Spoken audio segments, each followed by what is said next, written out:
27 दिसंबर 1948 की रात दुनिया का सबसे बड़ा यात्री विमान डगलस DC-3 मियामी से फ्लोरिडा के लिए उड़ान भर रहा था। विमान में 125 यात्री और 9 क्रू सदस्य, कुल 134 लोग सवार थे। उत्तरी अटलांटिक महासागर के ऊपर लगभग 8,300 फीट की ऊंचाई पर विमान शांति से अपनी 180 मील प्रति घंटे की रफ्तार से आगे बढ़ रहा था। रात के 8:13 हुए थे। कॉकपिट में कैप्टन रॉबर्ट मिलर और उनके को पायलट सब कुछ सामान्य देख रहे थे, लेकिन अचानक San Juan air traffic control यानी ATC के साथ उनका संपर्क कमजोर पड़ने लगा। कैप्टन मिलर ने रिपोर्ट किया कि उन्हें एक मामूली तकनीकी समस्या का सामना करना पड़ रहा है। ये उनकी आखिरी आवाज थी। इसके ठीक 10 सेकंड के अंदर विमान ATC के रडार से हमेशा के लिए गायब हो गया। विमान की आखिरी लोकेशन बरमूडा ट्रायंगल के ठीक बीच में थी। उस रात जो हुआ वो किसी तकनीकी खराबी से कहीं ज्यादा भयानक था। विमान दुनिया की सबसे रहस्यमयी जगह बरमूडा ट्रायंगल के एक ऐसे बवंडर में फंस गया था जिसके बारे में किसी ने न कभी सुना था न कभी देखा था। पलक झपकते ही विमान के अंदर चीख पुकार मच गई। कैप्टन मिलर ने अपनी पूरी ताकत से प्लेन को संभालने की कोशिश की, लेकिन तब तक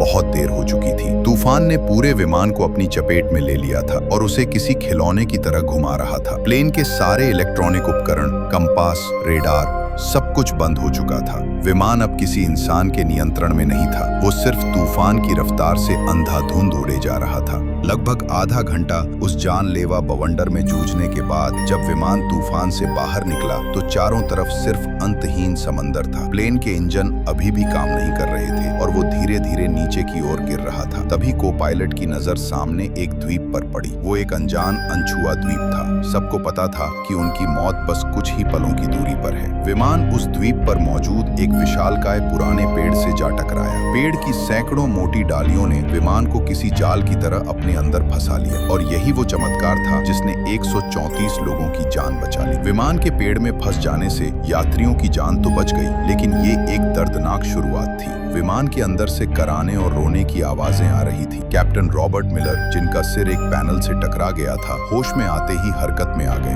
उन्होंने तुरंत लोगों को शांत कराया। विमान में सवार एक retired army doctor Evelyn read ने बिना समय गवाए घायलों की देखभाल शुरू कर दी। कुल 10 लोग गंभीर रूप से घायल थे। किसी का हाथ टूटा था, किसी का पैर, तो 2 लोगों के सिर पर गहरी चोटें आई थी। बाकी सभी लोग सदमे में थे, लेकिन सुरक्षित थे। जब सब धीरे धीरे विमान से नीचे उतरे तो उन्होंने महसूस किया कि वे कहाँ फंसे हैं। ये एक ऐसा द्वीप था जो किसी नक्शे पर मौजूद नहीं था। चारों तरफ घना जंगल, अजीबोगरीब पेड़ पौधे और एक अनजानी खामोशी थी। सबसे पहली और सबसे बड़ी चुनौती थी पानी। हर कोई प्यासा था, लेकिन पूरे द्वीप पर दूर दूर तक किसी नदी, झरने या साफ पानी के स्रोत का कोई निशान नहीं था। उनकी एकमात्र उम्मीद अब सिर्फ बारिश का पानी थी। कैप्टन मिलर ने अपने अनुभव का इस्तेमाल करते हुए लोगों को समूहों में बांटा। एक समूह को विमान के मलबे से खाने पीने का सामान, दवाइयां और काम की चीजें निकालने का काम सौंपा गया। दूसरा समूह कैप्टन के साथ मिलकर रात गुजारने के लिए एक अस्थायी आश्रय बनाने में जुट गया। उन्होंने विमान की टूटी हुई सीटों, धातु की चादरों और बड़े बड़े पत्तों का इस्तेमाल करके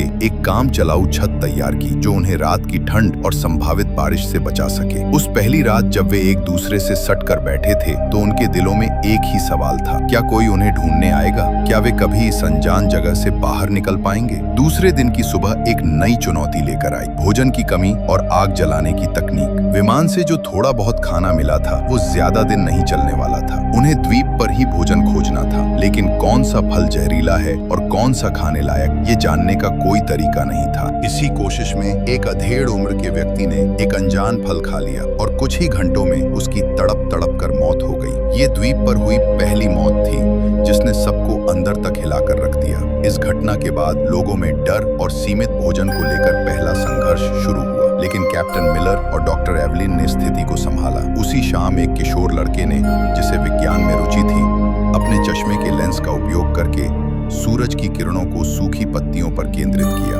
घंटों की मेहनत के बाद पत्तियों से धुएं की एक पतली लकीर उठी और फिर एक छोटी सी लौ जल उठी। आग, ये उनके लिए किसी जीत से कम नहीं थी। आग न केवल खाना पकाने के लिए जरूरी थी, बल्कि ये रात में जंगली जानवरों को भी दूर रख सकती थी। इसी बीच विमान में एक इंजीनियर आर्थर वेस ने टूटे हुए रेडियो को ठीक करने की कोशिश की। कड़ी मशक्कत के बाद वो एक कमजोर सिग्नल भेजने में कामयाब रहा। उसने अपनी आखिरी लोकेशन और मदद का संदेश भेजा, लेकिन सामने से कोई जवाब नहीं आया। रेडियो की बैटरी खत्म हो चुकी थी और संपर्क का एकमात्र जरिया भी टूट चुका था। दिन बीतते गए। जब 10 दिन बाद भी बचाव का कोई संकेत नहीं मिला तो 4 लड़के और 1 लड़की का सब्र जवाब दे गया। एक रात जब सब सो रहे थे, वे चुपके से विमान के मलबे से बनी एक छोटी सी नाव लेकर समुद्र में उतर गए। वे फिर कभी लौट कर नहीं आए। उनका क्या हुआ, वे कहाँ गए, ये एक रहस्य बनकर रह गया। उन 5 लोगों के जाने के बाद बचे हुए लोगों को एहसास हो गया कि उन्हें लंबे समय तक यहीं रहना पड़ेगा।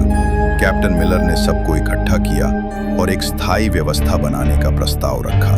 काम का बंटवारा किया गया। एक टीम रोजाना भोजन और फल इकट्ठा करने के लिए जंगल में जाती। दूसरी टीम आश्रय को और मजबूत बनाने और उसकी मरम्मत करने का काम करती। डॉक्टर एवलिन और कुछ अन्य लोगों ने घायलों और बीमारों की देखभाल का जिम्मा संभाला। दूसरी ओर अमेरिकी सरकार ने विमान को खोजने के लिए इतिहास का सबसे बड़ा सर्च ऑपरेशन शुरू किया था। अटलांटिक महासागर के चप्पे चप्पे को छान मारा गया, लेकिन विमान का एक टुकड़ा भी नहीं मिला। 1 सप्ताह की लगातार खोज के बाद भी जब कोई सुराग नहीं मिला तो अभियान धीमा पड़ गया। इसी बीच द्वीप पर बचे हुए लोगों ने जीने की कला सीखनी शुरू कर दी थी। उन्होंने द्वीप के पत्थरों और विमान की धातु को घिस घिस कर चाकू और भाले जैसे औज बनाए। सबसे बड़ी चुनौती द्वीप के जंगली सुआ थे, जो झुंड में रहते थे और रात में उनके शिविर पर हमला कर देते थे। विमान में एक शिकारी ट्रेनर भी था, जिसने लोगों को भाला चलाना और जाल बिछाना सिखाया। कई दिनों की योजना और अभ्यास के बाद उन्होंने अपने पहले जंगली सूअर का शिकार किया। ये एक भयानक और भावनात्मक क्षण था। शिकार के दौरान 2 लोग घायल हो गए, लेकिन जब वे उस शिकार को लेकर शिविर में लौटे तो ये सिर्फ भोजन नहीं था,